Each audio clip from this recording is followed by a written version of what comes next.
അപ്പം ഇന്ന് ഉച്ചക്കത്തേക്ക് കറിക്കായിട്ട് കൂന്തൽ റോസ്റ്റ് ചെയ്യാന്നാട്ടാ വിചാരിച്ചേക്കുന്നത്. അപ്പോൾ ഫ്രിഡ്ജിൽ നിന്ന് തക്കാളിയും അതുപോലെ തന്നെ വെളുത്തുള്ളി ഇഞ്ചിയൊക്കെ എടുത്തിട്ടുണ്ടായിരുന്നേ.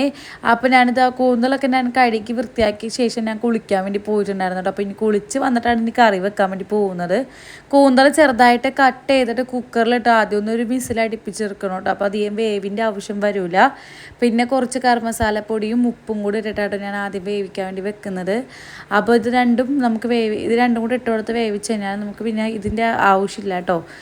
വെള്ളം ഒഴിക്കേണ്ട ആവശ്യമൊന്നുമില്ല. നമുക്ക് ഇതേപ്പാടെ തന്നെ അങ്ങോട്ട് കുക്കറിലോട്ട് ഇട്ടിട്ട് നല്ലോണം ഒന്ന് കുഴച്ചെടുത്തിട്ട് നേരെ ഒരൊറ്റ മിസിൽ മാത്രം പോകാൻ പാടുള്ളൂ കേട്ടോ. അല്ലെങ്കിൽ കലങ്ങി പോകും കൂന്തൽ.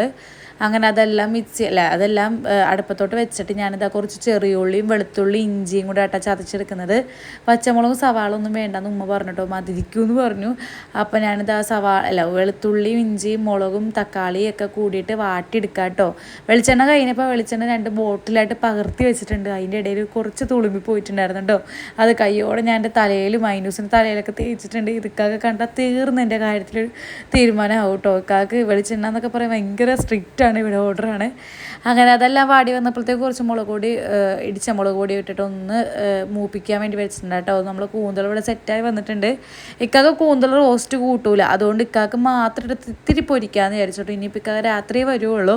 അപ്പോൾ ഇക്കാക്ക് വേണ്ടിയിട്ട് കുറച്ച് മുളക് പൊടി മഞ്ഞൾപ്പൊടി ഒക്കെ ഇട്ടിട്ട് നല്ലോണം ഒന്ന് തിരുമ്മി മാറ്റി വെച്ചിട്ടുണ്ട് കേട്ടോ. ഉപ്പും ഗരം മസാലപ്പൊടി ഇടുന്നില്ല, കാരണം അതിലിട്ടുകൊണ്ട് ഇനി അധികം ആവണ്ടെന്ന് ഓർത്തിട്ട് ഇട്ടിട്ടുണ്ടായിരുന്നില്ല കേട്ടോ.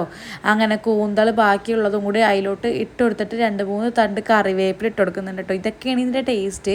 പിന്നെ കുറച്ച് പുളിയും കൂടി ഇട്ട് കൊടുത്തിട്ടുണ്ടായിരുന്നു കേട്ടോ. അത് ഞാൻ ആഡ് ചെയ്യാൻ മറന്നുപോയി.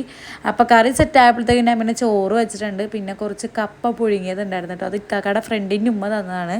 അങ്ങനെ കൂന്തൽ ഫ്രൈയും അതുപോലെ തന്നെ കപ്പയും കൂടി കൂട്ടിയിട്ട് ഞങ്ങൾ 2 പേരും കൂടി നല്ലോണം അടിപൊളിയായിട്ട് ഫുഡ് കഴിച്ചിട്ടുണ്ട്. അപ്പോൾ അത്രയേ ഉള്ളൂ ഇന്നത്തെ വീഡിയോ. ഇഷ്ടപ്പെട്ടാൽ നിങ്ങൾ ലൈക്ക് ചെയ്യാനും സബ്സ്ക്രൈബ് ചെയ്യാനും മറക്കരുത്. പുതിയൊരു വീഡിയോ. By, see you.